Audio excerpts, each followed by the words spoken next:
There's a chart I saw recently that I can't get out of my head. A Harvard business professor and economist asked more than 5,000 Americans how they thought wealth was distributed in the United States. This is what they said they thought it was.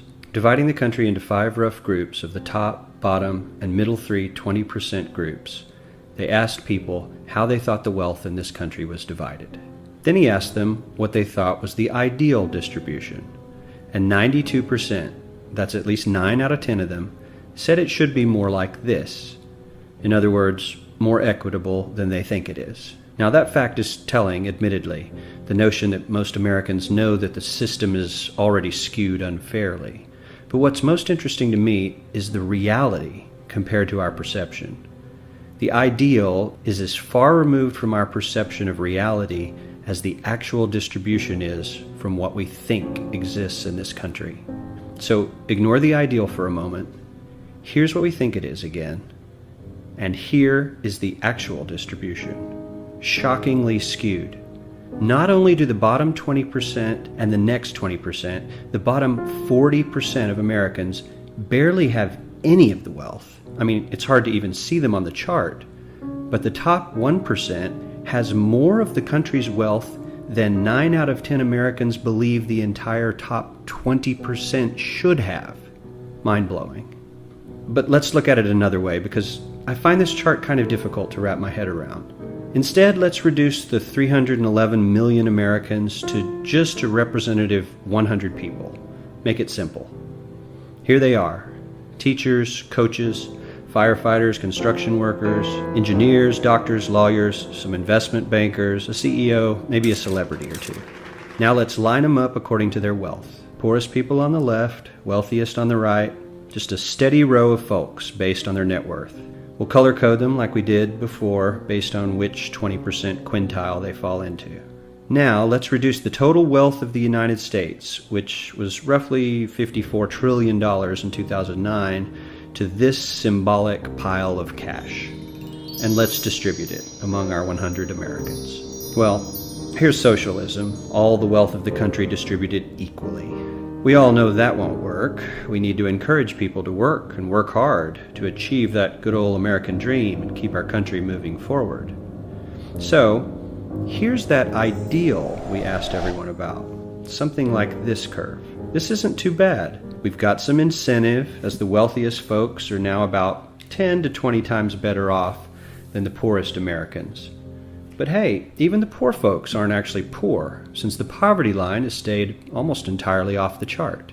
We have a super healthy middle class with a smooth transition into wealth. And yes, Republicans and Democrats alike chose this curve.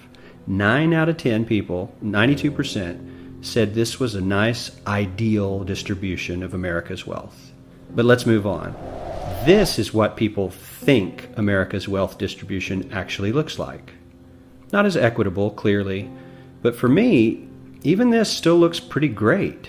Yes, the poorest 20 to 30% are starting to suffer quite a lot compared to the ideal, and the middle class is certainly struggling more than they were, while the rich and wealthy are making roughly 100 times that of the poorest Americans, and about 10 times that of the still healthy middle class. Sadly, this isn't even close to the reality. Here is the actual distribution of wealth in America.